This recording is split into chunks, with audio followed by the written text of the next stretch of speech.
Commissioner Fielder, can you hear us okay? Yes, I can. Thank you. Thank you.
Yeah, he said he was just about to get on.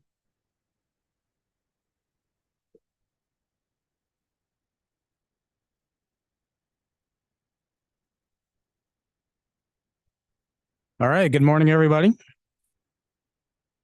Time is now 9:32 a.m. Today's date is Tuesday, December 5th, 2023. This is the time and place for our regularly scheduled business meeting. We are here at the Bollinger Room at the offices of the Montana Public Service Commission. I will call this meeting to order. Would my colleagues join me in reciting the Pledge of Allegiance?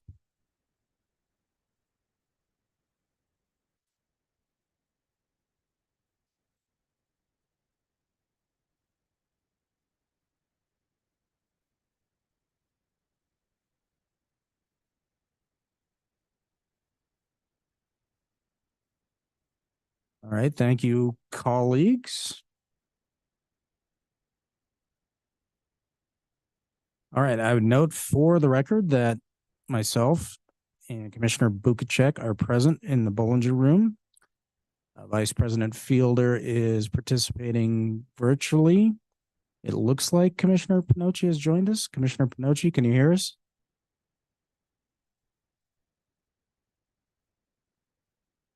Commissioner Pinocci?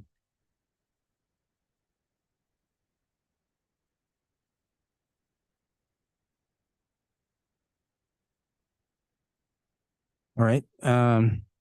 He is temporarily excused. I know he's going to be joining us. And Commissioner O'Donnell is ill and is excused today. So we do have quorum this morning. The Montana Public Service Commission welcomes public comment on any matter that is on today's business meeting agenda or on any matter that's within the jurisdiction of the Public Service Commission. Are there any public commenters in the room? Any public commenters in the room? Seeing none, are there any public commenters online?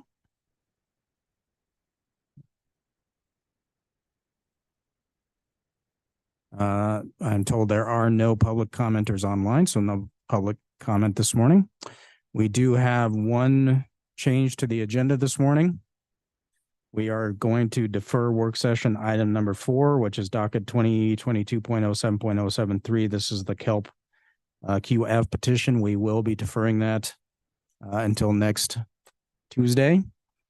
We already had someone leave the room. So one deferral. All right. Let's move into action items. Action item number 1, this is approval of the commission minutes for the week of November 27, 2023. Is there a motion? Commissioner Bukacek. I move that we approve the commission minutes for week of November 27th, 2023. I Is there- second the motion. All right, we have a motion and second. Is there discussion, revisions, edits? Minutes for the week of November 27, 2023? Seeing none, all those in favor of Commissioner Bukacek's motion to approve the commission minutes for the week of November 27, 2023 as drafted, signify by saying aye. Aye. All those opposed signify by saying no. Let the record reflect the vote was 3-0. All right, let's move into work session item number 1. This is docket 2023.09.080. This is Insight Energy LLC. This is Insight Energy LLC's natural gas broker application. The commission is here to act on perceived deficiencies that exist in Insight Energy LLC's application. Mr. Poco. President Brown, Commissioners, before you today is a draft notice of commission action in docket 2023.09.080 concerning Insight Energy LLC's application for a natural gas broker license. In September, Insight applied for a natural gas broker license. Since that point, commission staff has identified deficiencies in Insight's application. The identified deficiencies can be seen in Exhibit A of your meeting materials. Subsequently, Insight addressed some of those identified deficiencies as documented in Exhibit B of your meeting materials. However, the commission still has not received current financial information from Insight, which is required under the minimum filing requirements found in Montana Administrative Rule 38.5.7010. The draft notice of commission action provides a deadline for Insight to complete its application. Staff recommends that the commission approve the draft notice of commission action and allow staff to make non-substantive edits required for clarity. Thank you. Thank you, Mr. Poco. Joel, do you want to add anything? No, thank you. All right. Okay, I will move to approve the draft notice of commission action as the final notice of commission action and to allow staff to make non-substantive edits as required for clarity. Is there a second? I second. We have a motion and second. Discussion?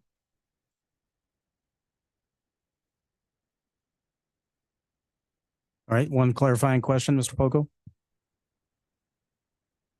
One is grammatical in nature. In the draft notice of commission action at the bottom of page 2, there's at least in my draft, that says there's an error resource not found notation. So why don't you correct that before this is finalized?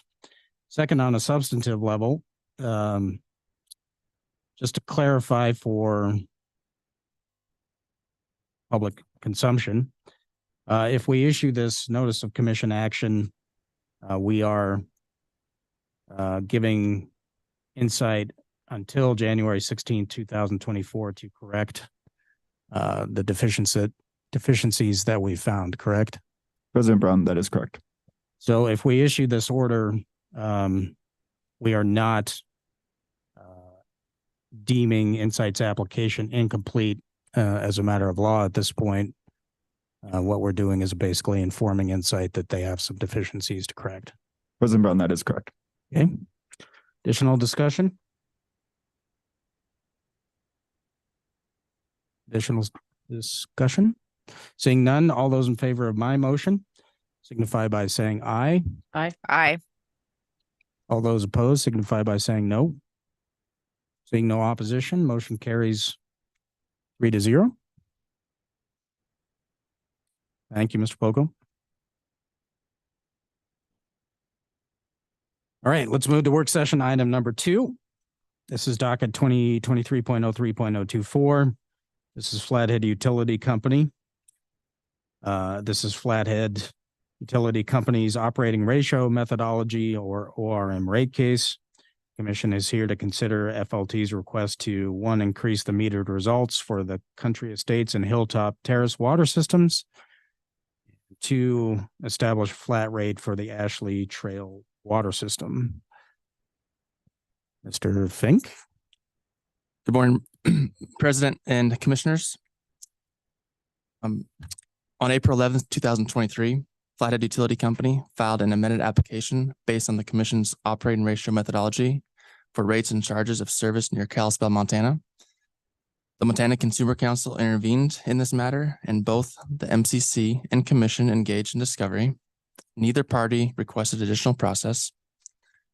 As explained in the draft final order that you should have received last week, Flathead Utility seeks in its application approval to increase its tariffed metered water rates for 2 water systems and establish a flat monthly water rate for a third system.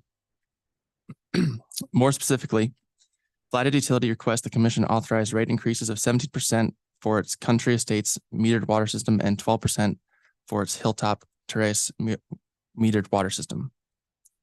It also Mr. President, excuse me, just a point of clarification. Grant, did you say 17%, not 70%, correct? That's correct, Commissioner Fielder, 17%. Thank you, Mr. President.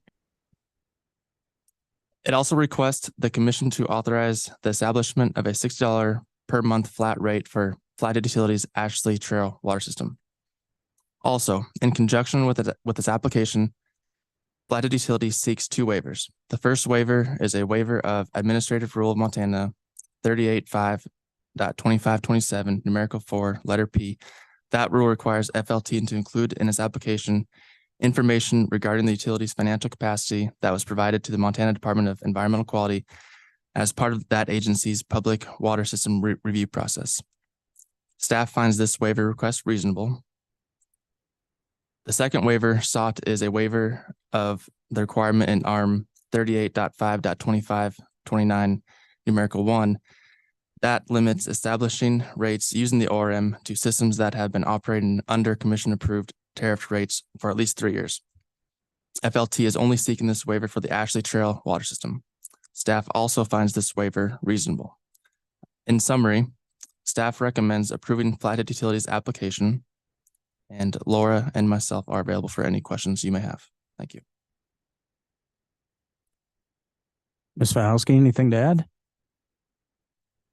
Thank you, Mr. President. Not at this time. All right.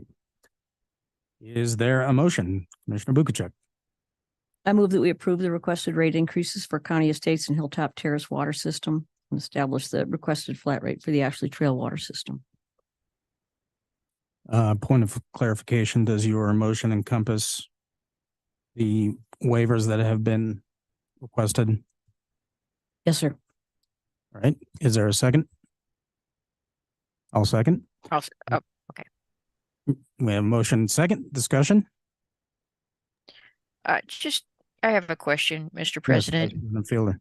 I wasn't completely clear, Mr. Fink, on the waiver of ARM 38.5.257 4P. Flathead took reasonable steps to attempt to provide the required information, but was unable to locate and therefore provide it. Can you just elaborate a little bit more on what type of information that is and its relevance to the case? Sure, Commissioner Fielder and President, Commissioners. So that rule is a requirement with the operating ratio methodology application. And when small water utilities first are placed into service, they are to submit a financial capacity requirement to the DEQ as part of that review. And in most cases, with my experience here at the Commission, a lot of times either one, those financial capacity documents were never submitted to DEQ, or two, in the process of these small water utilities being sold or transferred, the papers got lost. And as Mr. Amon with Flathead Utility, he did contact DEQ and tried locating these papers and has not been able to locate them. Commissioner Fielder. All right. Well, thank you for the explanation. And can you please tell me what, okay, I guess I I guess that's a good enough explanation. Thank you. Additional discussion? Additional discussion? Seeing none, all those in favor of Commissioner Bukacek's motion to approve FLT's request to increase the meter rates for country estates and hilltop terrace water systems, establish a flat rate for Ashley Trail water system, and to grant the 2 waivers requested, signify by saying aye. Aye. Aye. All those opposed signify by saying nope. Seeing no opposition, motion carries unanimously on a 3-0 vote. I would note for the record that Commissioner Pinocci has indicated he is having computer problems and getting on, so we'll deem his absence today as excused. For the record, please. All right. Thank you, Mr. Fink. Ms. Wachowski. All right. Work session item number 3. This is docket 2023.06.049. This is Energy West. We're here to consider Energy West application for an order approving its reconciliation of the collections and disbursements of its universal system benefits accounts. We're here to consider and act on a draft final order on EWM's application to reconcile its USB accounts. Mr. Poco. President Brown, Commissioners, before you today is a draft final order in docket 2023.06.049 concerning EWM's annual true-up of its universal system benefits accounts. The draft final order discusses the USB programs that EWM offers its customers and a bit of history about the USB programs. Currently, EWM has separate USB programs for its West Yellowstone division and its combined Great Falls Cascade division. EWM also reconciles them separately. In this docket, EWM requested to reconcile its Great Falls Cascade division and its West Yellowstone division's USB expenses. Staff found that EWM's requests are supported by the record evidence and result in just and reasonable rates. EWM also requested to combine its West Yellowstone USB program with its Cascades Great Falls USB program. Historically, in West Yellowstone, EWM has had difficulty using all of its funds on programs because the USB programs are not frequently used in that area.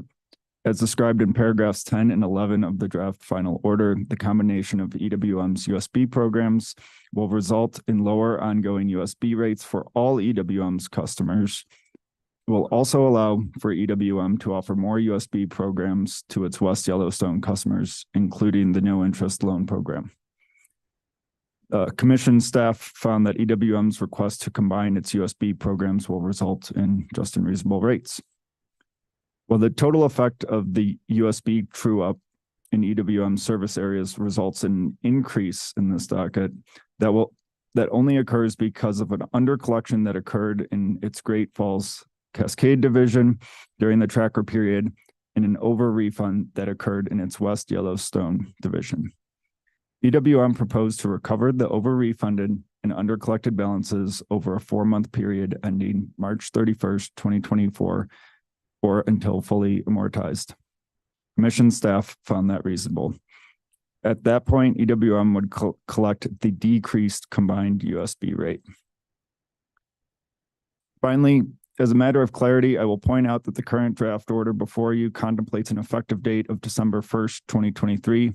The date will be modified to reflect a later current date or effective date due to this issue being deferred from last week's meeting. Staff recommends that the commission approve the draft final order as the final order of the commission and allow staff to make non-substantive changes required for clarity, including the effective date change. Thank you. Mr. Poco, a clarifying question. Did the staff have a proposed new date for effectiveness? President Brown, commissioners, I'm currently working with regulatory staff to find that current effective date. All right. Colleagues, I will Move that the commission approve EWM's application as set forth in the draft final order. Make the draft final order the final order of the commission, and to allow for staff to make non-substantive edits for clarity, including determining a new effective date. Is there a second? I second. Second. I'll go with Vice President Fielder. I would note that Commissioner Pinocci has now joined us. Welcome, Commissioner Pinocci.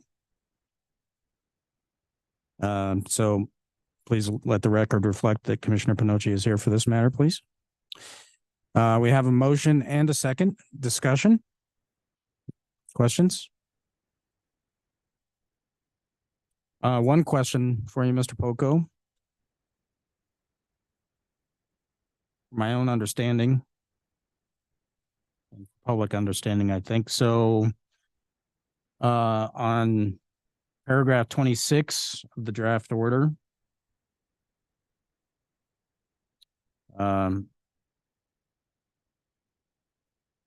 if we're to approve this, I'd like clarification on that sentence that says, going forward, EWM shall file a single combined annual reconciliation of its USAB accounts for its Great Falls, Cascade, and West Yellowstone divisions. So it's my understanding that previously we did not allow for a single combined annual reconciliation of the three divisions. Is that correct?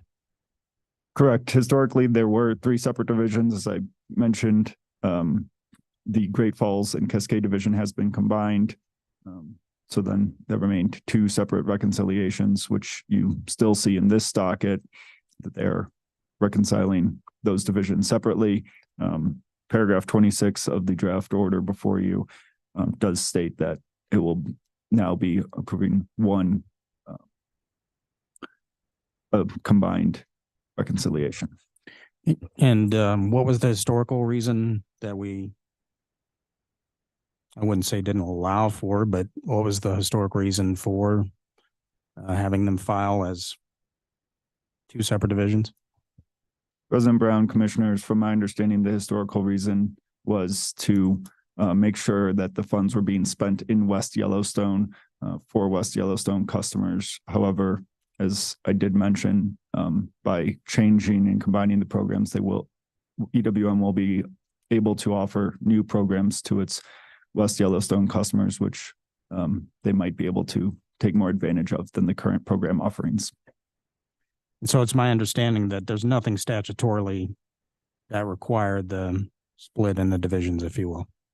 President Brown, that is correct. All right. Thank you. Additional comments or questions? Additional comments or questions? Seeing none, all those in favor of my motion to approve EWM's application, issue the draft final order as corrected as the final order of the commission, and to allow staff to make non-substantive edits, signify by saying aye. Aye. Aye. Aye. All those opposed signify by saying no. Seeing no opposition, motion carries 4-0. All right, Mr. Poco, thank you for that.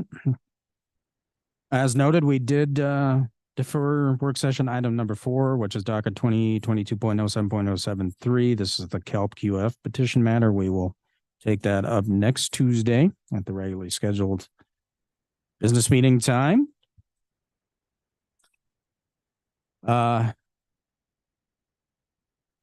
session item number 5 is commission initiated. This is part of our Blue Book policy to have the commission provide an update to the public on commissioner travel, specifically commission paid travel, and how the same benefited the agency. So where we will start, Vice President Fielder. Thank you, Mr. President. I do not have any new travel to report since our last travel update. All right, very good. Commissioner Pinocci.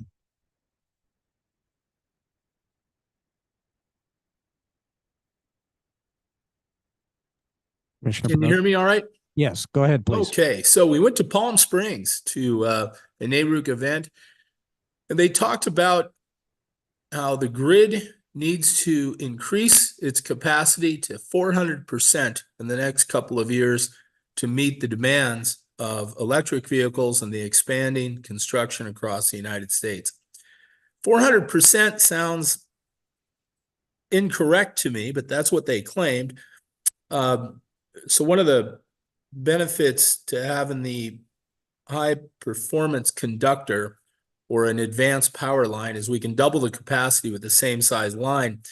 But to increase by 400%, that means we have to have no choice but to increase our transmission lines in various areas. Montana rates is a D, and I'm not sure that they're updated with the new transmission that we put in the last couple of years. But I'm excited to see where our restricted areas are across the state and see if the high performance conductor can double our capacity on the same size line. So that's something I'm going to look into. I then was able to take a tour in Los Angeles, which was really just about an hour and a half away, but in California traffic, it wound up being about 4 hours. And I was able to see how we produce a carbon core from CTC Global that goes in the high performance conductors. And to my surprise, about a dozen companies around the world order the carbon core from CTC Global, and then they wrap their particular metal around it to make the conductor in the individual countries. And there's, like I said, about a dozen of these companies that do that. And they're quite busy making the carbon core, and high performance conductors are really an issue, not only in the United States, but other countries for sure. So with that, that's my travel report. And I'm hoping to bring in a specialist or two for an update in front of the commission, hopefully in the next couple months. All right. Thank you, Commissioner Panucci. Before we go to Commissioner Bukacek, and let me make sure staff is ready.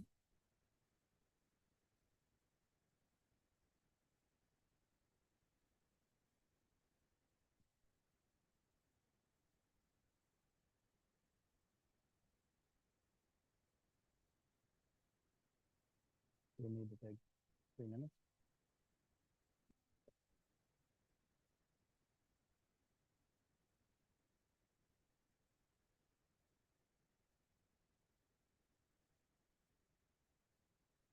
Staff has asked for 5-minute recess so that we can get the technology straightened out for Commissioner Bukacek's presentation. So time is now 9:58 a.m. We will go into recess. How about 10:05? That gives us 7 minutes.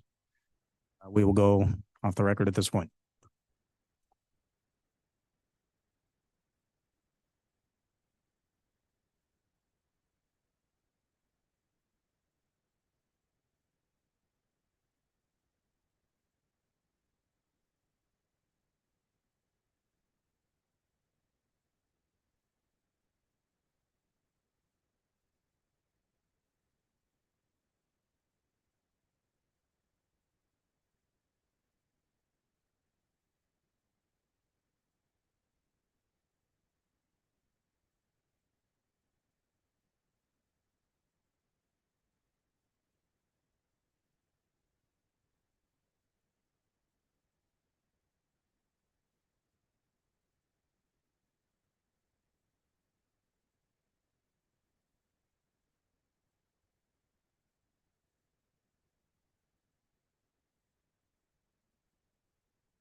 All right.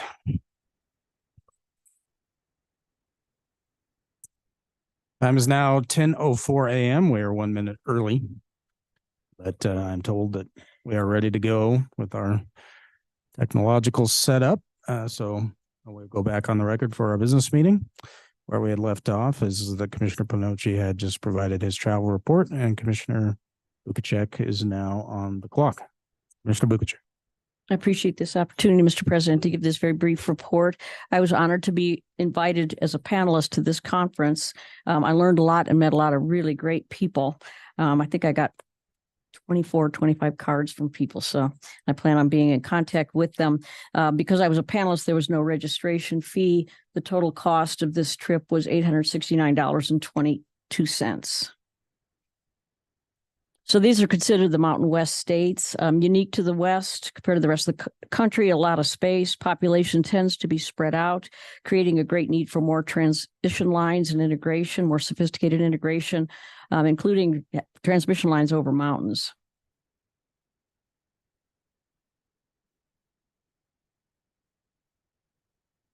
And I use these light bulbs just because we're trying to keep the lights on. So there were a lot of panel discussions, I think 13 of them, informative presentations. I'm just going to go through the very brief summaries of the different panels. Regional market uptake, adapting policies, business models, and plans to reap the benefits of funding available, such as from the IRA.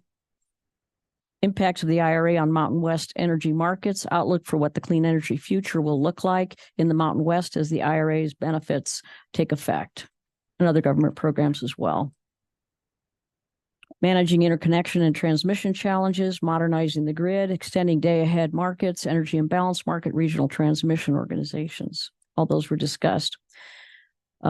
Utilities' perspective and plans on achieving renewables goals in the post-IRA landscape. Storage procurement for Mountain West renewable energy projects. Developers' perspectives, the state of wind and solar development. Local government's perspectives, cities and counties' procurement plans and needs. The state of renewable power financing and investments in the region. Decarbonizing the region, focus on geothermal sources of power. Electric vehicles and infrastructure expansion in the Mountain West. So the take-home points were many.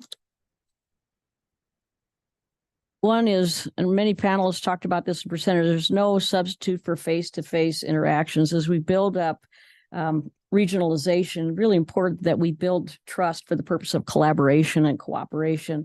And it was stated repeatedly multiple times, the importance of that face-to-face. There's really nothing like it, no substitute. The other thing is obtaining funding from IRA is fraught with difficulty. So we have all of this amazing technology, but very difficult to implement because of a lot of the problems with financing. Items that are stopping forward movement for electrification include increased interest rates, growing equity requirements, millions of dollars collateral to enter the queue, difficulty wading through the application process. One of the panelists said the government's choosing winners and losers, and there are, of course, interconnection problems. So fraught with difficulty. Inadequate transmission lines, that's a big one, of course. We talk about that a lot.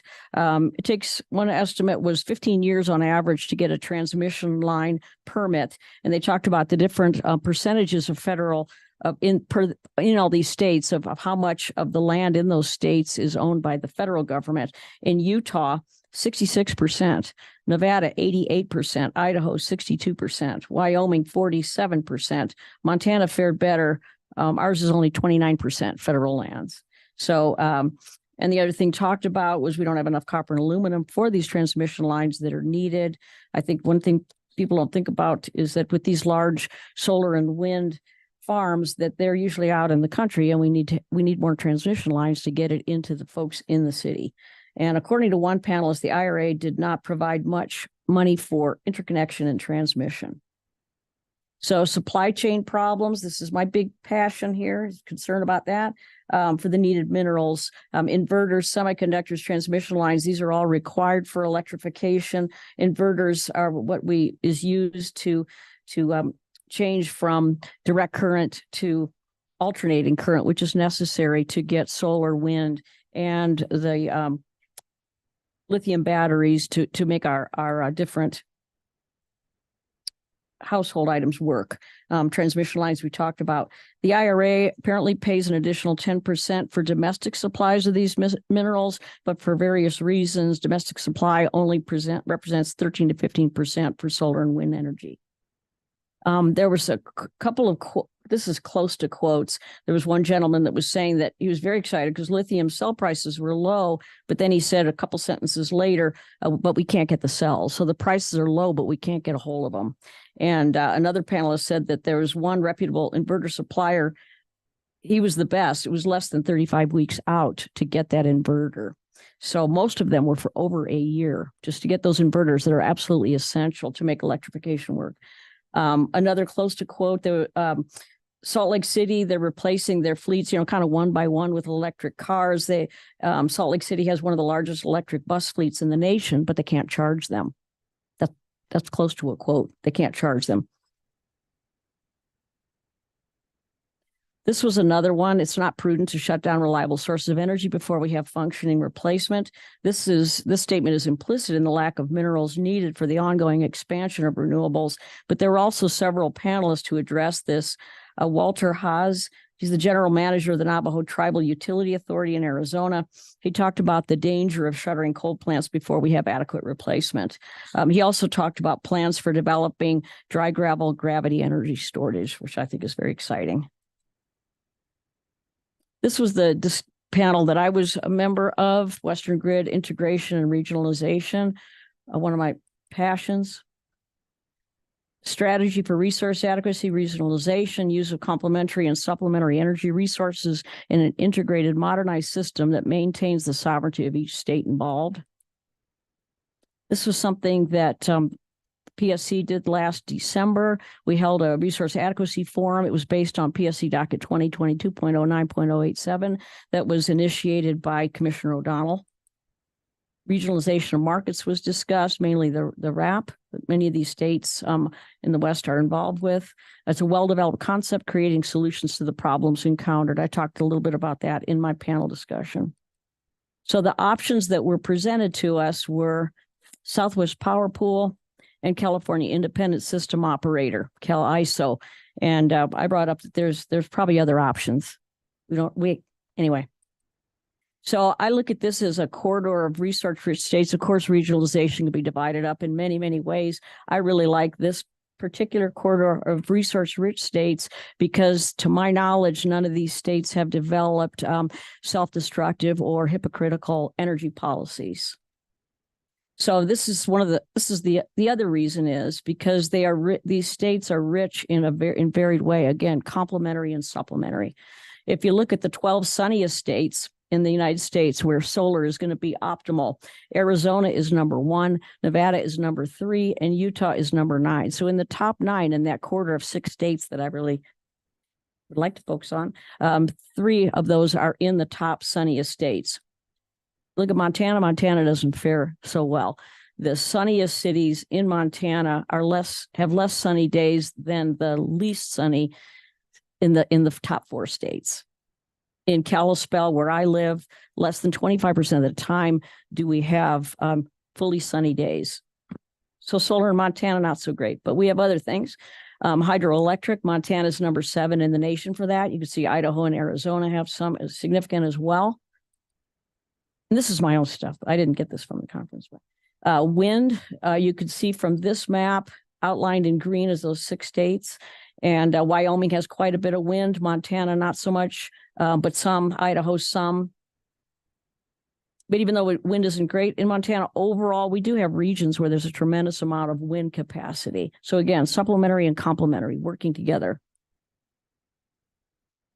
So we don't have much sun. We don't have a whole lot of wind, but we are number 1 in the nation for usable coal. So we're number 1, but we don't rank very high because a lot of it we can't get to. But you could see Montana is very rich in coal. Wyoming is as well. Utah, Arizona has some. So again, supplementary and complementary working together. This is natural gas. Wyoming has quite a bit. Utah some. The rest of us not so much, but not zero. It's one of my favorites, geothermal.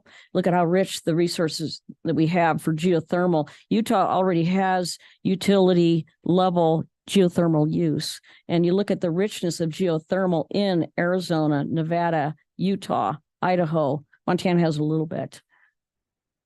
So again, working together, we can do this. And I know it looks like a David and Goliath type of fight, and I kind of prefer, I tend to prefer those. But anyway, that's just me. So, what the Public Service Commission can actually do to help this situation, I'm not sure, within our jurisdictional limits, but I'd sure like to do anything I could to make this work. After all, we're from the government. We're here to help. Thank you. Thank you, Commissioner Bukacek. I have taken no commission paid travel during the last period, so I have no report today. That ends work session item number 5. Let's move to work session item number 6. This is the Blue Book Committee. We are here to consider tranche 3 policies. We're here to consider adopting 5 policies included in tranche 3, which are the personnel schedule, drugs and alcohol, performance management, communications, and pay. Vice President Fielder.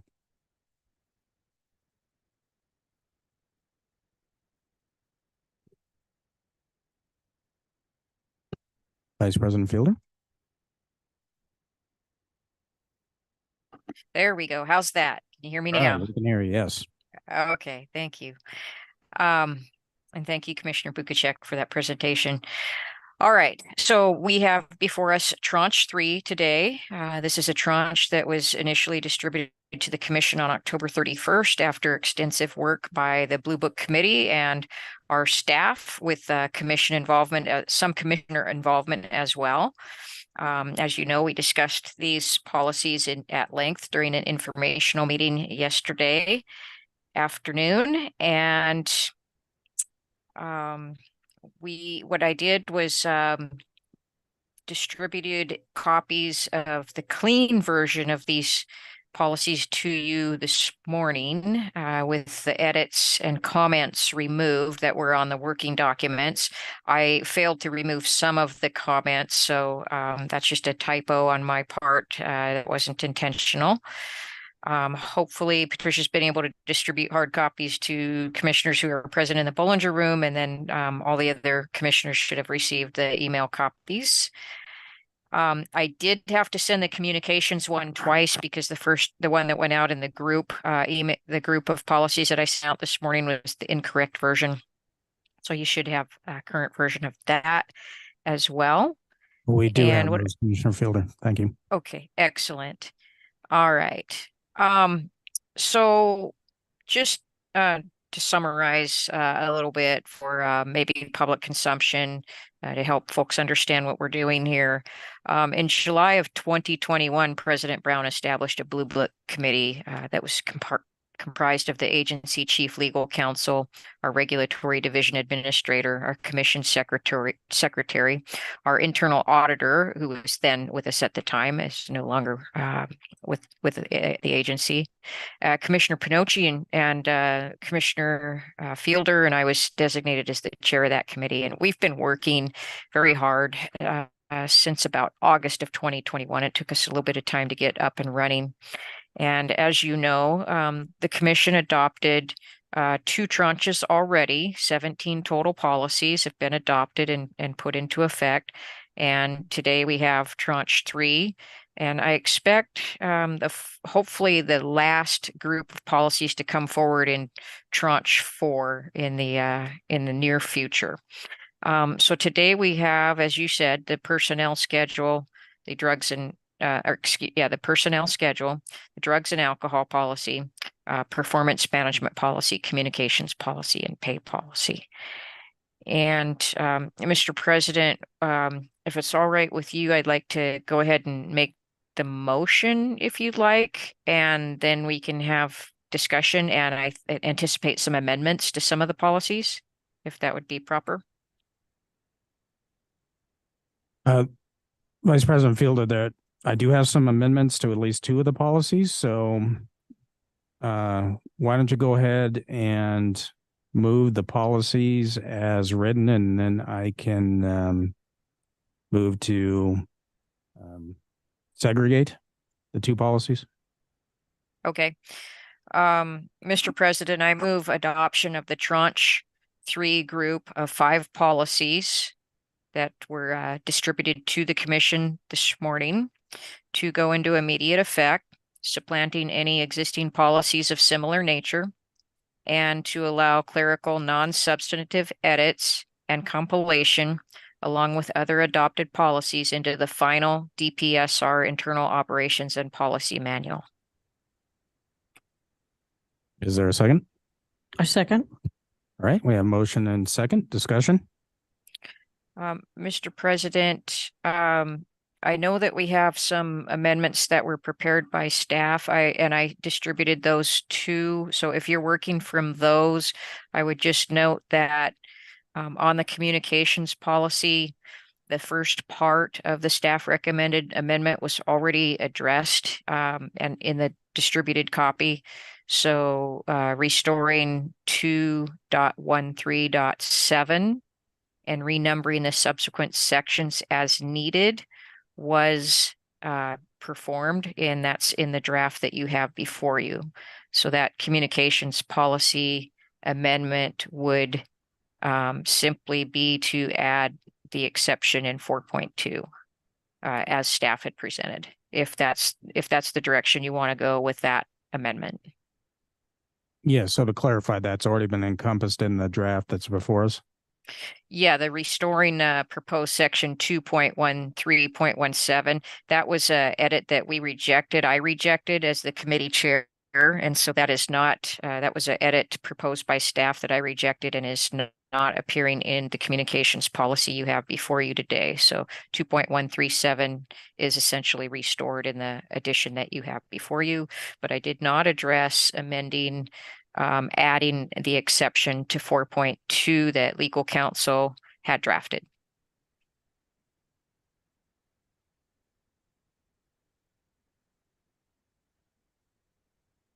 So again, So- for clarification, so does the policy as now drafted contain the language, and I'll read it: no part of this policy shall be construed to interfere with the public's right to know and request records, the application of MCA 69.3-105, or any communication that is required, protected, or permitted by law or other commission policy? No, it does not. That would need to be moved as an amendment, Mr. President. All right, thank you. All right, so with that colloquy, I will move to segregate the communications policy. Is there objection? No objection. Okay. Commission colleagues, I'll move to amend the communications policy to renumber. So That's- to clarify, I'm sorry, go ahead. Well, the renumbering has already occurred in your draft, so Okay. I All right. would, So I'll move to add the following exception as a new section to 4.2 to include the following language: no part of this policy shall be construed to interfere with the public's right to know and request records, the application of MCA 69-3105, or any communication that is required, protected, or permitted by law or other commission policy. Is there a second? A second. All right, we have a motion and discussion. yes, Mr. President, I will support the motion. I have a question, I suppose, for either you or for legal counsel, but legal counsel included note 1. And I'd like to find out if his intention was to include the language of note 1 underneath of that as part of 4.2. Mr. Hamilton.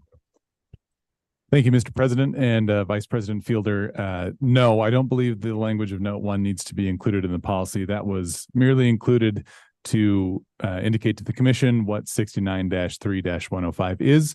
And for those watching online who may not have that in front of them, it's a commission-specific statute that guarantees the public's right to access commission records of basically any format.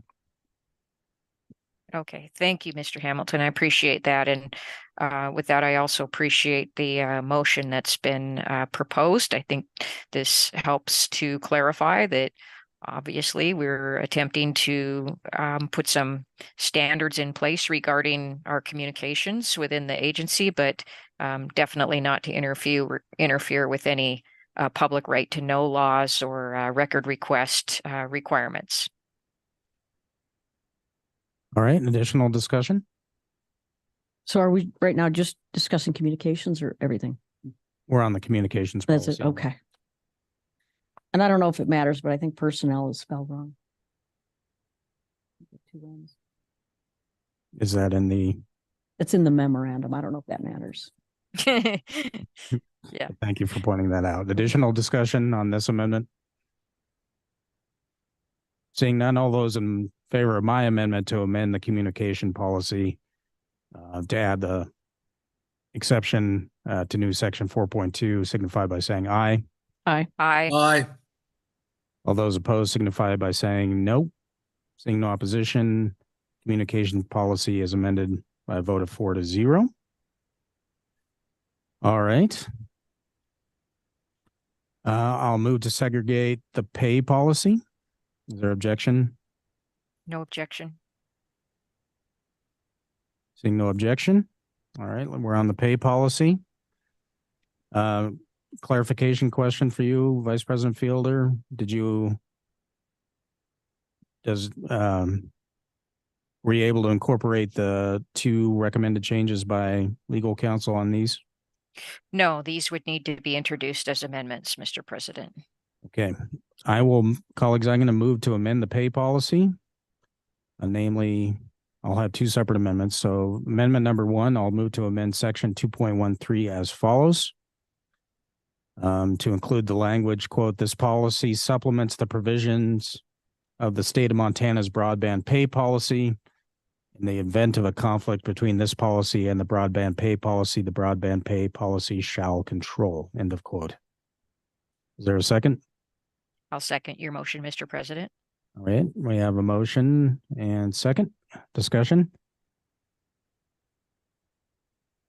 Mr. President, I think this is another good amendment. I appreciate staff's work and commission's discussion during the informational meeting on this topic. I think this helps clarify that we do have our pay policy, but we are working within the state's broadband pay policy, and it is the controlling factor in the event that it gets updated before we're able to make updates to our policy to bring them into sync. Excellent explanation. Additional discussion on this particular amendment? Seeing none, all those in favor of my motion to amend section 2.1.3 as I described, signify by saying aye. Aye. All those opposed signify by saying no. Seeing no opposition, amendment carries. So we're back on the pay policy as amended once. I will move to amend the amended pay policy with the following amendment. Move to amend section 2.2.1 to correct a series of typos as follows. And Patricia, I'll provide this language for you for the minutes.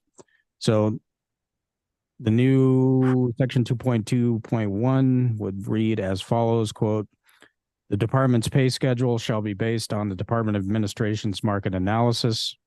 The pay ranges may be revised as needed after considering the department's strategic plan, recruitment needs, retention issues, and ability to pay in accordance with non-discriminatory reasoning using established HR metrics, end of quote. Is there a second? Second. We have a motion and second discussion. Vice President Fielder? Yes, Mr. President, I wasn't sure quite how to address this, but the written copy of the proposed amendment uses the word should in the top line first sentence. And when you were reading it aloud, you said shall. So is it your intent to have that read shall or to have it as the legal counsel drafted with the word should? I did not realize that I had changed that word. It should be should. Okay. With that, Mr. President, this is another good amendment. I appreciate staff's effort to help us clean this paragraph up. There's probably others because there were such heavy amendments, red lines made to our proposed finals. So that's why my underlying motion for this entire tranche includes, the ability to have clerical editing carefully done on these, because our staff will be doing that as well as our publisher for us. So I support this one. It's nice to get this one cleared up. All right, further discussions or comments? All those in favor of my motion to amend section 2.2.1 as I read with the proper should instead of shall, signify by saying aye. Aye. All those opposed signify by saying no.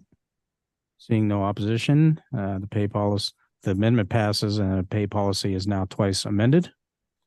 All right, we're back on the underlying motion, which was to move all of the policies in tranche 3 for approval. Note again, the communications policy has now been once amended.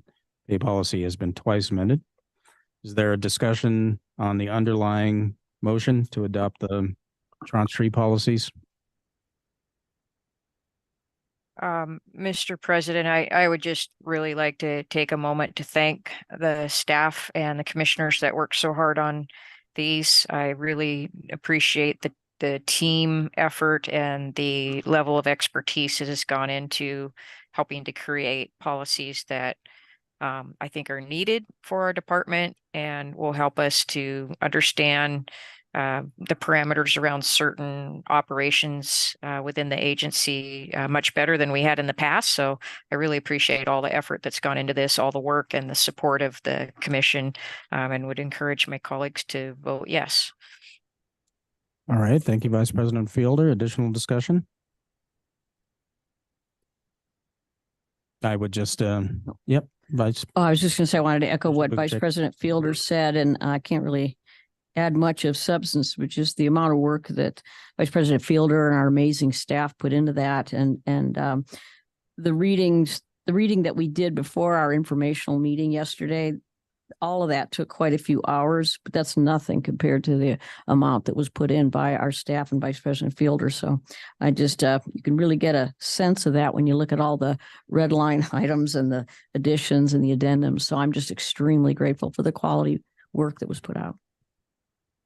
Thank you, Commissioner Bukacek. I would also give my kudos to Vice President Fielder and Commissioner Pinocci, who are serving on the Blue Book Committee, and for the staff that has been assisting our commission through this process over a period of years at this point. And we are moving closer to completion of this project, I am pleased to say. So thank you for the great work that has been done. Additional discussion? Seeing none, all those in favor of Commissioner Vice President Fielder's motion to adopt the 5 policies in tranche 3, signify by saying aye. Aye. Aye. All those opposed signify by saying no. Seeing no opposition, motion carries 4-0. Motion is approved. All right. That concludes our work session items for the day. Housekeeping matters. Our next commission business meeting will be Tuesday, December 12, 2023 at 9:30 a.m., aka the usual time. Seeing no further business to come before the commission, the time is now 10:33 a.m. We will adjourn today's business meeting.